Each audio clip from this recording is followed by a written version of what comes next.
Good evening, Lila Tope.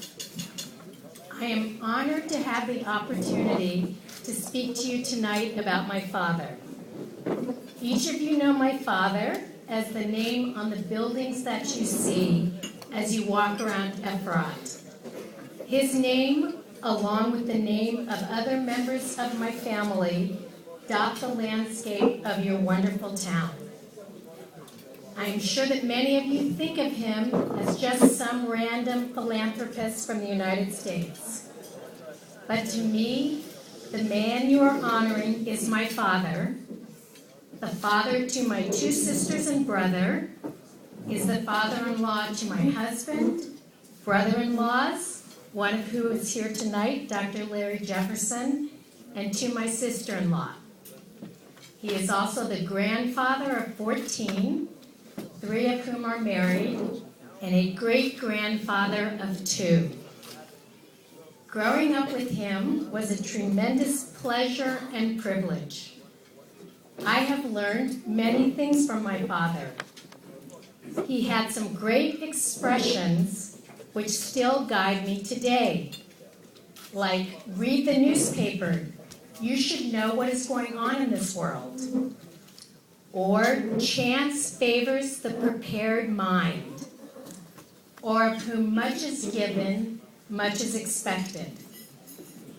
I believe it is this third value, of whom much is given, much is expected, has guided each member of my family in the way we live our lives. While you might initially think this refers only to financial gifts, it is not what my father meant when he shared this wisdom with us. What he taught us and continues to teach us is if you are given the gift of ability, then work very hard and use it wisely. If you are given the gift of a wonderful extended family, then be present for them. And finally, if you are so fortunate as to be successful financially, then it is your responsibility to give up this success to the world around you. And at all times, in all respects of your life, do each of these tasks with a pursuit of excellence. If you are going to do something, do it well. Very well.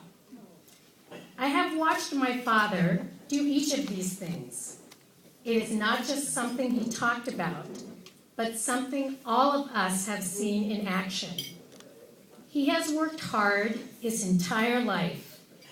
Many a late night at the kitchen table with maps and graphs to review before he could go to sleep. We have seen the importance of family by never missing a bar bat mitzvah or wedding. In the beginning, before we could fly, wherever the occasion was, we drove. And being from Kansas, those could be very long car rides. And of course today, we are all here to see what it means to share financial success and celebrate the hope for a bright Jewish future that my father's gift represents.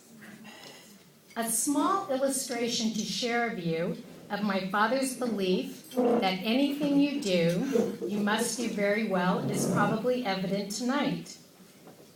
Just like today, I have had the privilege of hearing my father deliver speeches in a number of formal settings, and I have been privy to the precise preparation process. No speech has ever been given where a yellow pad was not involved, and one that had many crossouts and drafts. I am sure that his speech that you heard tonight went through that process. Today we have celebrated one form of my father's legacy in the beautiful Barron Academic Center, which we dedicated earlier. But to us, his family, his greatest legacy is what he has taught me, my siblings, and our entire families.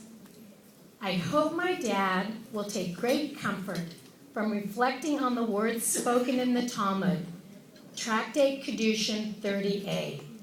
Hamalamed et bano Torah, ma'aleh alav haktuv ke'ilu limdo lo, ulvano ulaven bano ad sof kol hadarot. Whoever teaches his son Torah teaches not only his son, but also his son's sons, on to the end of generations. Dad, we are very proud